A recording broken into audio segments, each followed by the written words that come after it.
লাউ, বাঁধাকপি, টমেটো, লাউ শাক, সিম যা পাচ্ছেন তাই খাচ্ছেন। তবে রান্না করে নয়, জমি থেকে তুলে কাঁচাই খেয়ে সাবার করে দিচ্ছেন এক ব্যক্তি। বাড়ির পাশে চাষ করা ফসলের জমি থেকে একে একে সবজি তোলেন, এরপর সেগুলোকে ধুয়ে কাঁচাই গোগ্রাসে খেয়ে যাচ্ছেন কিশোরগঞ্জের করিমগঞ্জ উপজেলার বাসিন্দা আনোয়ার সিরাজি। কিশোরগঞ্জ বাড়ি আমার, করিমগঞ্জ থানা। শুধু একদিন নয়, একবেলা নয়, দীর্ঘ 10 বছর যাবৎ সকালের নাস্তা, দুপুর ও রাতের খাবারেও এভাবেই কাঁচা সবজি খান আনোয়ার সিরাজি। আপনি এই যে কাঁচা শাকসবজি খান, এটা আসলে কেন? আমাকে ডাক্তার স্যার বলছিলেন রান্না করে কাঁচা শাকসবজি খাওয়ার জন্য।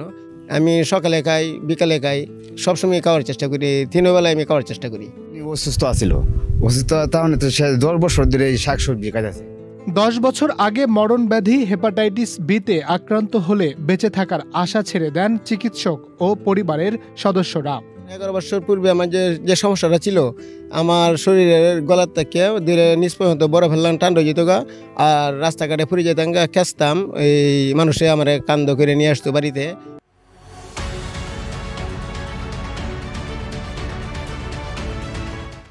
তবে প্রচুর পরিমাণ ফল ও শাকসবজি খেলে হয়তো কিছুদিন বেঁচে থাকতে পারেন, এমন আশ্বাস দিয়েছিলেন চিকিৎসক। ডাক্তার স্যার বলছিলেন যে বেল খাওয়ার জন্য এবং পেঁপে খাওয়ার জন্য। যখন বেল শেষ হয়ে যেত গা সিজনালি, তখন আমি বেলের পাতা খাইতাম। এই বেলের পাতা থেকে আস্তে আস্তে আমি অভ্যস্ত হয়ে যাই শাকসবজি কাঁচা খাওয়ার। উনি প্রথম অবস্থায় বেল খাইতো, বেল না থাকলে বেলের পাতা খাইতো। তারপরে আপনার এভাবে আস্তে আস্তে মিষ্টি লাউ, এমনি লাউ সবজি, কবি, যা লাউ, মানে সব ধরনের সবজি উনি এভাবে খাইতেছে। এরপর থেকে তিনি প্রথমে রান্না করে শাকসবজি খাওয়া শুরু করেন। এক পর্যায়ে সব শাকসবজি কাঁচাই খেতে থাকেন। তবে আনোয়ার সিরাজি দাবি করেন, শাকসবজি যত বেশি খাই আমার পেট তত বেশি ভালো থাকে।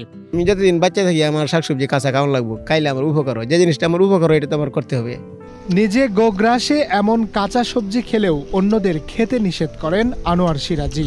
আমি সবাইকে বলি আপনারা কেউ খাওয়ার চেষ্টা করবেন না, আমি খাই আমার প্রয়োজনে, আপনারা কেউ দয়া করে প্লিজ কাঁচা সবজি খাওয়ার চেষ্টা করবেন না। তবে চিকিৎসক বলছেন, শসা, গাজর সহ অন্যান্য সবজি কাঁচা খেলেও আনোয়ার সিরাজি যেভাবে সবজি খান তা স্বাস্থ্যের জন্য অত্যন্ত ঝুঁকিপূর্ণ। এতে লিভার ও কিডনিও নষ্ট হয়ে যেতে পারে। নির্দিষ্ট কিছু সবজি খায় তাহলে ঠিক আছে, কিন্তু উনি তো সব ধরনের সবজি খাচ্ছে কাঁচা। জি, এতটা কিন্তু স্বাস্থ্যের পক্ষে ভালো না। আনোয়ার সিরাজির কাঁচা শাকসবজি খেয়ে 10 বছর ধরে জীবন ধারণের বিষয়টিকে অবাক করার মতো বলেও অভিহিত করেন তিনি। সবজি আমার অনেক প্রিয়, ভুলতে পারি না,